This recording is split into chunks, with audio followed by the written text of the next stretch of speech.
Sonic Dream Team. A lot of people have been expressing a distaste for it because it's unavailable to Android users, but since I'm not primarily a Sonic mobile games enjoyer, I'm not entirely bothered about it. However, I'm finding a certain amount of satisfaction in seeing clips of the game appear on my Twitter timeline. For many years now, good animation in Sonic games is quite rare, which is unfortunate. The animation in the games is substantial at playing a part in telling the story. One of the problems that even I have talked about before in Sonic games, especially Sonic games like Sonic 06, is what most people refer to as the Mascot Effect. What does that mean exactly? The Mascot Effect refers to the stiffness of the animation in a Sonic game. For example, look at this scene in Sonic 06. Notice how in this cutscene, look at Tails' hands and how there is little to no finger movement as he types on the keyboard. That's what we refer to as the Mascot Effect, because when you look at a mascot suit, they have huge hands that lack any kind of motion. This is most likely down to the fact that motion capture technology was quite heavily relied on for a lot of the animation in Sonic 06. It's why some characters like Tails tend to have silly looking run animations. You'll probably notice that in 06, most of the movements the characters make feel unnatural and really weighed down.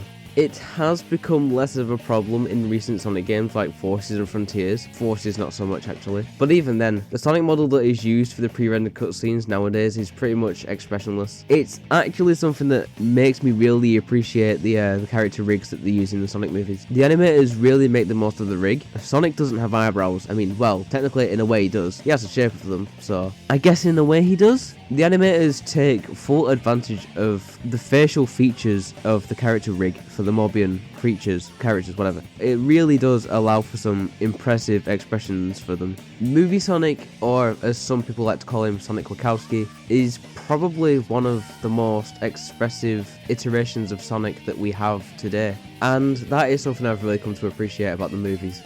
So Reddy, why are you making this video? It just seems like you're banging on about Sonic animation, and that's not what I clicked on this video for. I thought we made a breakthrough. Well, as I've been looking at some of the clips from Twitter, I have noticed that they've gone and given Sonic some animation, or should I say some expression. And the best thing is, it doesn't feel overly animated. The animation in the mouth is quite impressive. It's really fluent, it doesn't seem stiff. They gave him middle mouth? Frick yeah boys, middle mouth makes another appearance in the games. But yeah, the animation in Sonic's face alone is a huge improvement of what we've seen in previous Sonic titles. They also seem to have given him more idle animations, which was one of the many complaints about Sonic Forces, is that when a level got completed, Sonic would just stand there completely motionless while you wait for the level to finish and go into the cutscene. But here, in Sonic Dream Team, you actually see him doing things. Small things of course, like kicking his foot at the sand, which can really tell you a lot about Sonic's attitude in the following scene.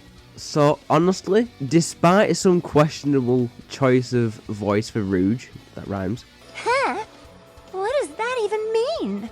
And the entire fact that this game is exclusive to iOS, Sonic Dream Team is species approved. I'm not going to sit here and shit on the game because I've barely played it, and I'm kind of just making this video to give Sonic Team a pat on the back and let them know that they've done quite well in the animation for this game. As I said at the start of the video, good animation in a Sonic game is rare these days. Frontiers kinda had something going for it, but it was still lacking good expressive details for the characters, especially Sonic.